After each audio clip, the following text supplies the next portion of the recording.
So I put this video together on Friday the 12th of September. There's been a lot of things developing today, so the video is kind of all over the place. What I'm going to do is just talk about some of the stuff that's happened, some of the celebrity reactions like Stephen King acting like, well, Stephen King, and just cover as much as we can, and it'll probably be the first in a number of videos, but we'll see.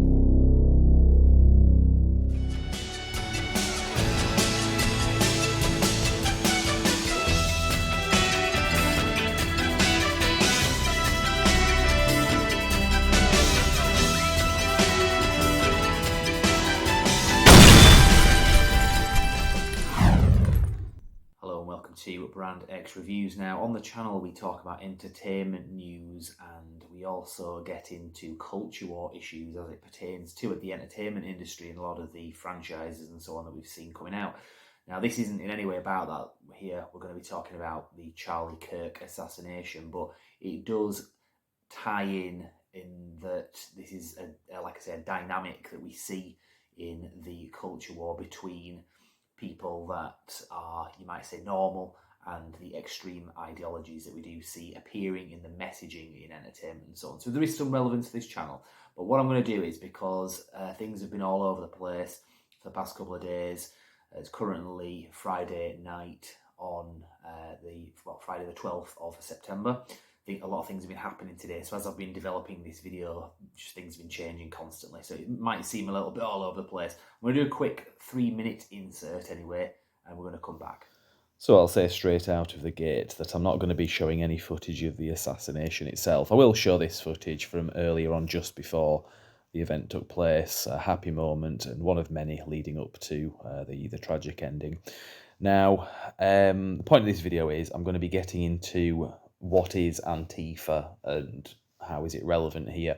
I want to keep this video future-proof, so I'm just going to stick to the things that we know. Now, this is information that's just come out in the last day or so, as I'm recording this on Friday, the 12th of September. And what we do know is that the shooter was, based on materials found and FBI-related information that's been released, the assassin was seemingly, according to the evidence that's been found, motivated by trans ideology and far-left Antifa involvement. I say involvement because it's not actually a group as such. We're going to get into what that means, basically, is the point of this video. So that's something that we know based on the information that's been found. Now, one thing I will say is that obviously there's going to try to be attempts made to isolate this to the actions of a single person and say, well, this person doesn't represent that which he claimed. Is he going to claim it? I don't know. We're just going off the evidence at the moment.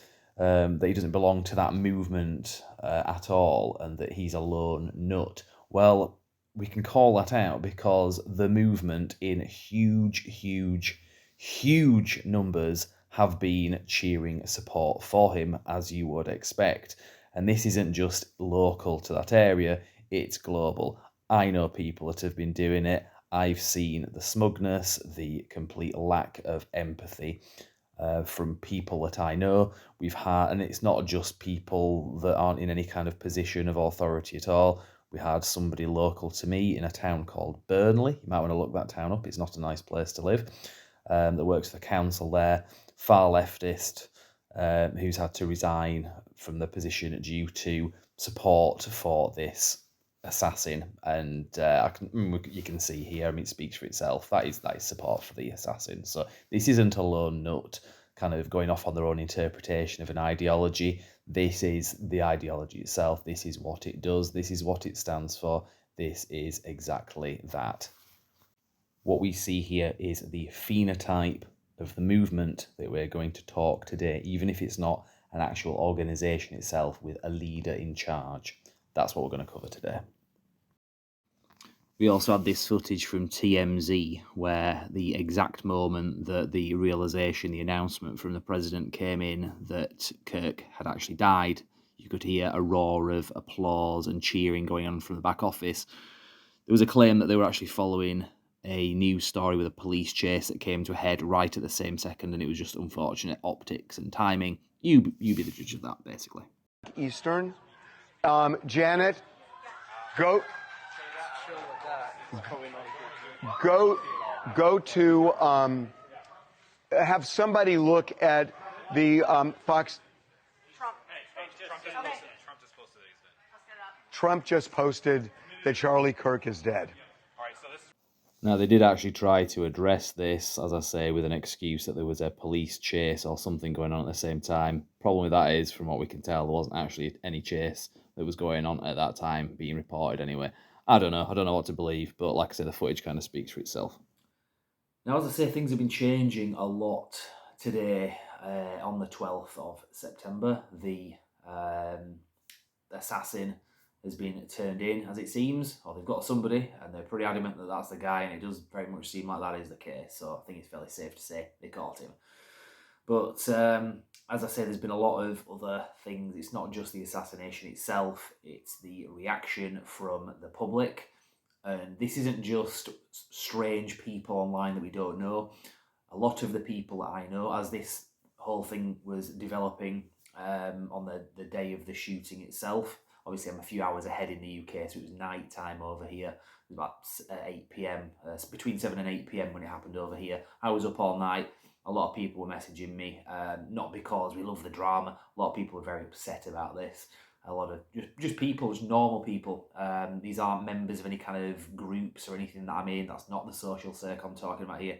I'm just talking about everyday interactions with everyday people. A lot of these people have been aware of this stuff that's been happening for years, and maybe in the past were too afraid to talk about it. That fear is certainly subsiding now, and a lot of people have been sharing Charlie Kirk videos and content with me, and I'm thinking that's great, because it felt like maybe 1, 2, 3 years ago, if I'd have mentioned that name, nobody would have known who he was apart from my co-review of The Core. Sometimes you see him on the channel, he knows who he is, but not many other people do. I'm really resisting coughing, by the way. I've had a cold, hence a slightly deeper voice today as well, so apologies. But yeah, basically, a lot of people were very upset about it. My phone was on fire that night. The battery just went straight down because I was just constantly messaging people, constantly just giving them, like, not so much reassurance, but just kind of saying, you know, you're not isolated, you're not on your own. Because I think a lot of people were saying, like, am I weird for feeling sad, you know, and kind of like questioning their own morality, because a lot of the time, especially on social media, you feel like you're in an echo chamber of really vile opinions sometimes, because it depends who's in your social circle or well, your social media circle, maybe, not quite the same thing. But things can get pretty toxic, basically. So I think sometimes it's good to have somebody that you can contact, even if it's just one person. It just happens to be me that night. A lot of people were coming to me to talk about it and so on. I was getting voice messages and call requests and all sorts. So it was very difficult to kind of keep up with that and keep it on top of what was actually happening. And obviously it was very upsetting as well for me as the thing was happening as well, because this is a guy that I've very much respected and appreciated his work for years. So anyway, as I say in the intro, this video is kind of all over the place. What I was going to do was get my co-review of The Core on. We'll probably do that in a follow-up video. I can't seem to get hold of him today anyway.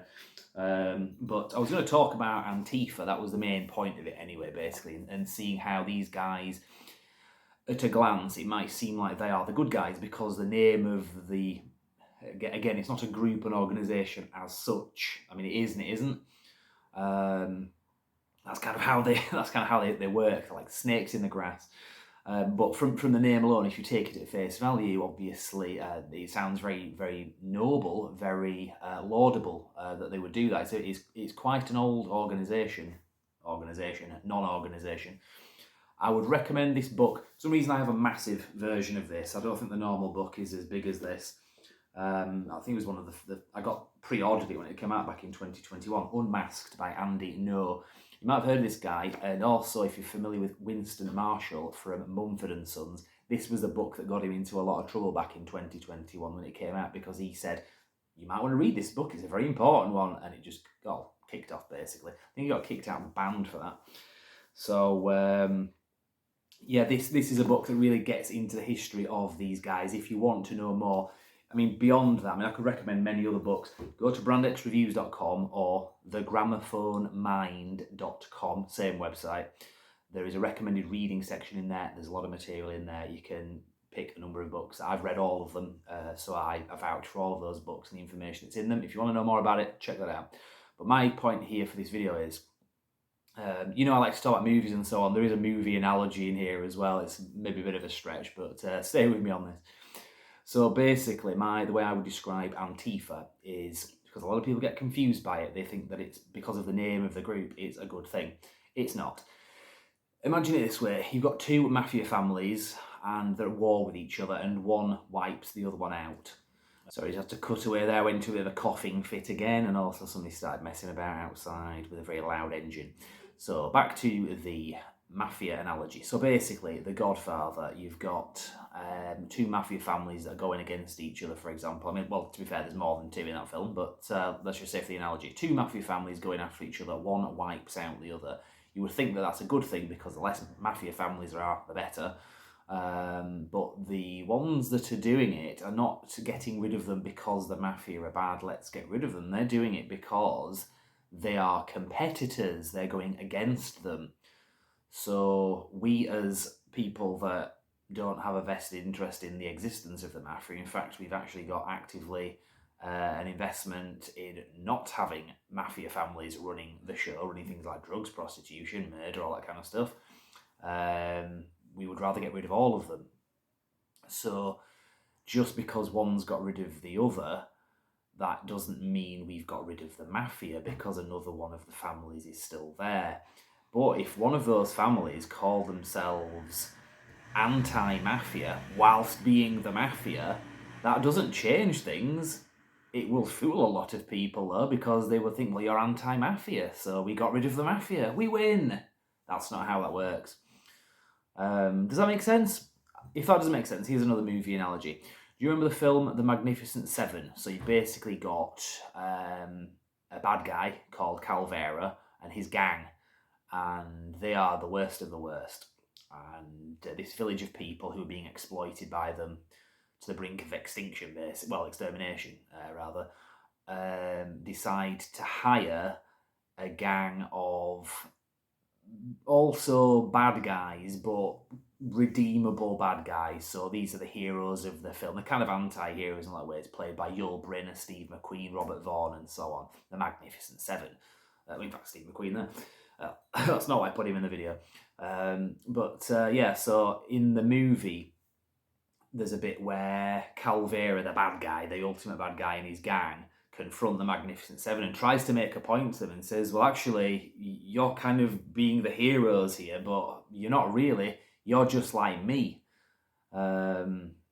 Also bad guys, killers, robbers, whatever, you name it, they've done it.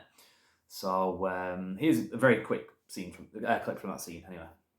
So here we have a face-off with Calvera against the Magnificent Seven, and the question of the difference between the two groups comes into play.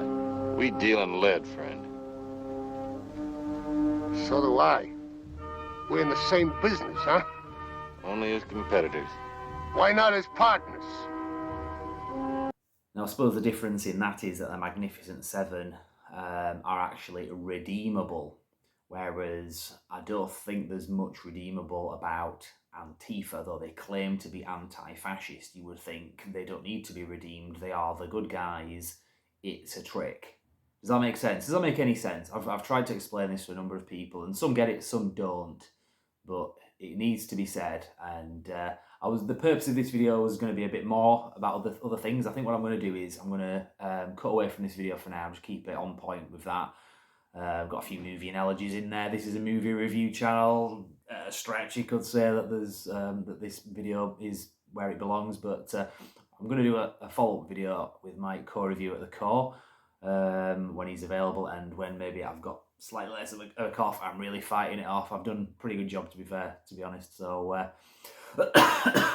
Jesus, I'm going to end it there. That's the worst place to be. Could save that for the outtakes. We know you love the outtakes, but no, I'm going to cut it short there. And hopefully that made sense. And yeah, really sad about Charlie Kirk. What is it to say? Hell. Anyway, thank you very much.